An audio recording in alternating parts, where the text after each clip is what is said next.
Hello everyone. As many of you know, my name is Chris Harris and I'm Brendan's best man at this wedding. And I'm honored to be so. I've known Brendan for a long time. We've been best friends for a long time.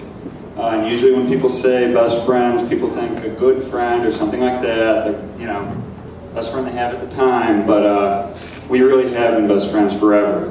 We met in grade school. And we didn't go to the same high schools, but we remained best friends through high school. As some of these guys can tell, John too, that if somebody invited us to one party, they always knew that the other one was coming. Because we stuck around for everything. And in college too, didn't go to the same colleges obviously. I'm not in a Marine Corps outfit. I wish I was. But we talked all the time in college. I mean, we talked 2 or 3 times a week on the phone and everything like that. And there was a joke, I think for these guys too, but with my buddies in college, that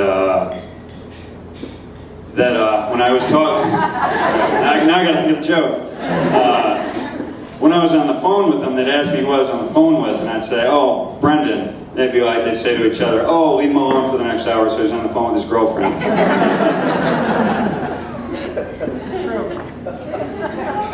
It is true. But now Brendan is looks all grown up, and I'm his best man now, and he's all grown up and looks very mature in his Marine Corps outfit and everything. And I remember a day though when he wasn't quite so mature and wasn't quite so grown up. For example, last weekend.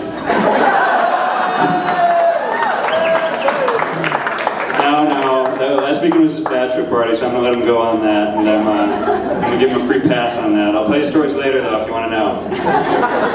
But I will tell you a very early story. In grade school, when he was kind of a troublemaker even back then, we were sitting in my science class, and he used to always get in trouble. And there was talking going on, and the teacher, Mrs. Freund, finally had had enough, and she screamed out, "That's enough. Brendan Noble, stop talking. That's a demerit." Unfortunately, Brendan had stayed home sick that day. But she was so used to it that she just had to give it to him.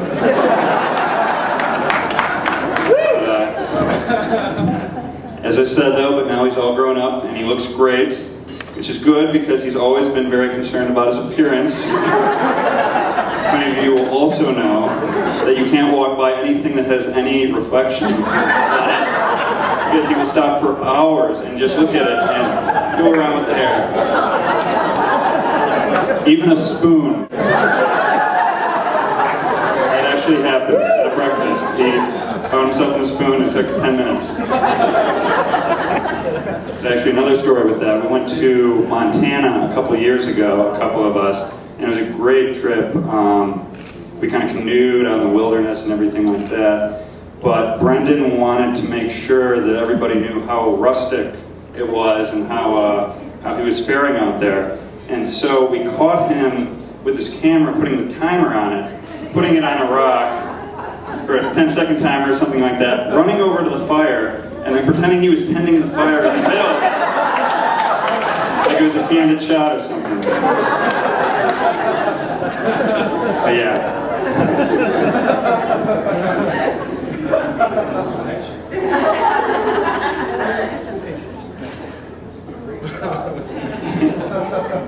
But beside all of Brendan's quirks, he's finally found the perfect girl for him. And they're perfect for each other. And I knew that this was going to happen the very first time I met her.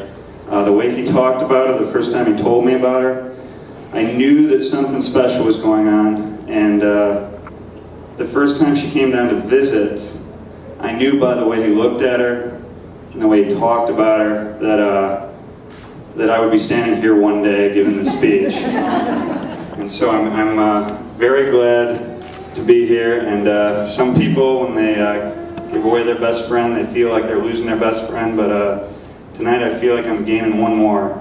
And I'm very glad to be the best man. And Congratulations, guys, and I wish you the best of luck. Cheers.